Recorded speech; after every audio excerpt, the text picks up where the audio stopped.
So you've been doing your stretches, you've watched all the YouTube videos, maybe you've even been to a PT or a chiropractor, and yet your back still hurts. Let's talk about why. Here are 5 of the most common mistakes that I see people with chronic back pain making. Mistake number 1 is stretching without strengthening. Now don't get it wrong, stretching is not the enemy, but if it's all you're doing, you're creating a spine with flexibility and mobility without stability. Think of your spine like a tent pole. Without the little lines that hold the tent pole up, the lines in this case being your muscles, anchoring it, your spine just kind of flops around, blowing in the wind back and forth.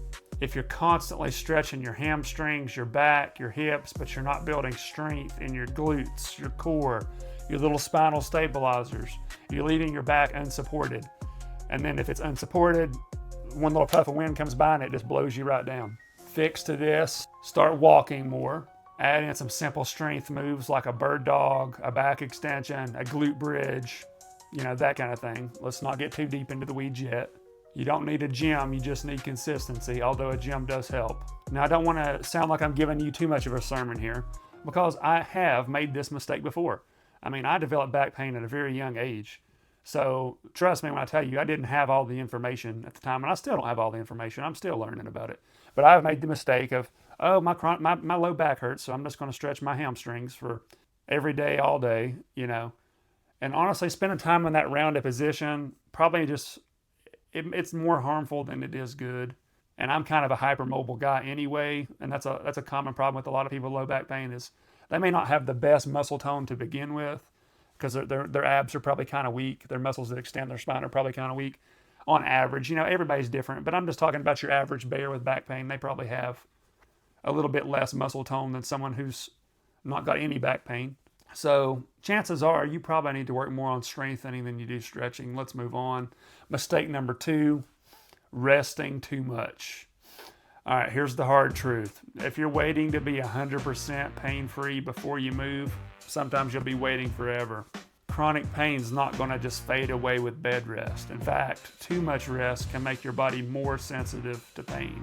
Movement, especially the right kind, can actually desensitize your nervous system and unlock new motion that you didn't think you had. A fix for this is find movements that you can do comfortably, even if they're small. Going for walks has been a lifesaver for me and countless others.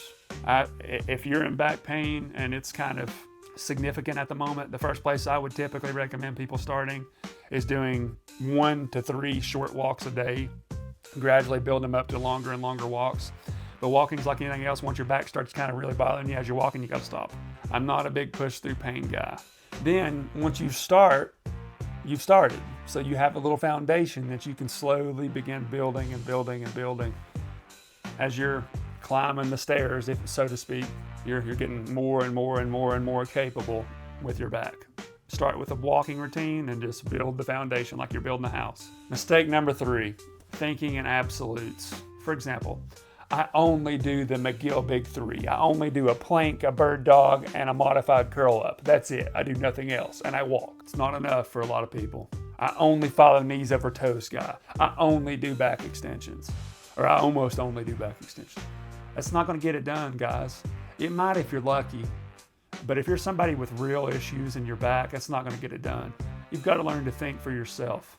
There is no one-size-fits-all program that works for everyone. It does not exist. You will not find it. You are an individual, and you need individualized treatment. Having a rigid mindset, that's the problem right there. The truth is your back is unique. Your history, your posture, your injury, your goals, your lifestyle, your sports, etc. They're unique to you. The fix is be open to experimenting. Build a routine based on what you respond well to, not what someone else did. Be creative. Try some things. That's one of the hardest parts about it initially is there's so much information out there that you can find. It just feels overwhelming. But I will be honest with you, you'll learn more from going for a 20-minute walk than you will from watching 20 YouTube videos. You'll learn more from doing 2 or 3 sets of planks or some body weight squats than you'll learn from sitting there consuming content online for hours. Get up, start moving your body, be creative, try some things. See how that pays out for you.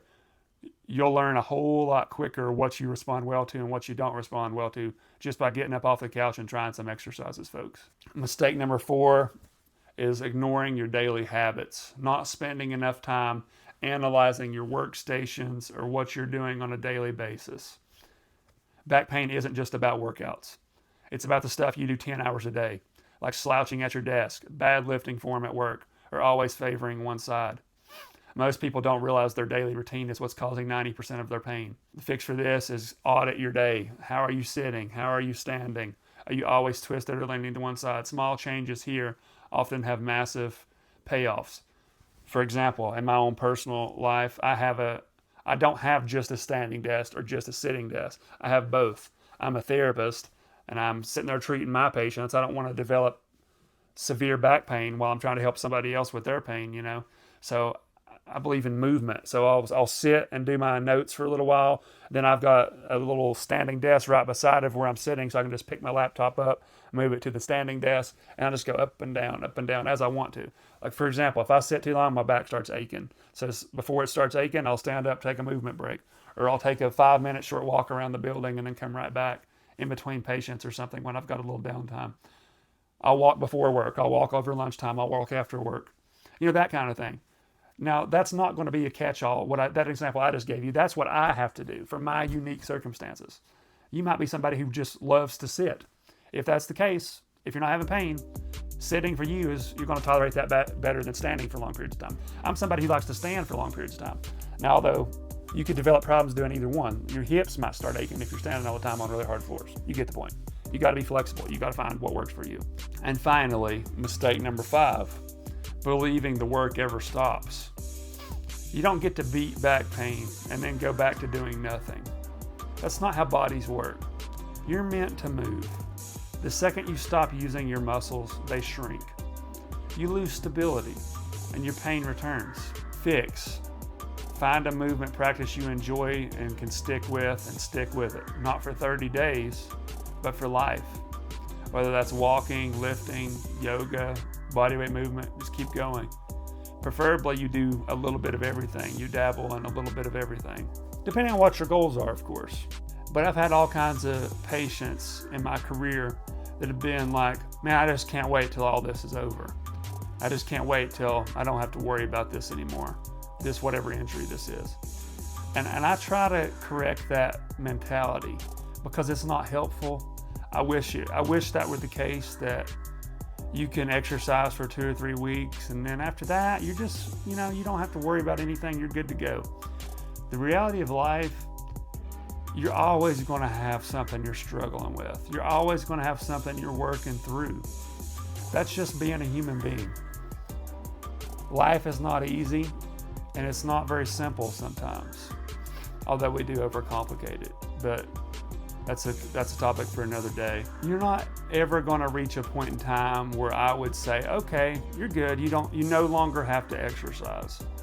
Now, maybe you'll be able to do more fun exercises, or you won't have to do as specific rehab exercises after a few months, But you should always be looking for ways to make your body more resilient, more strong, more healthy.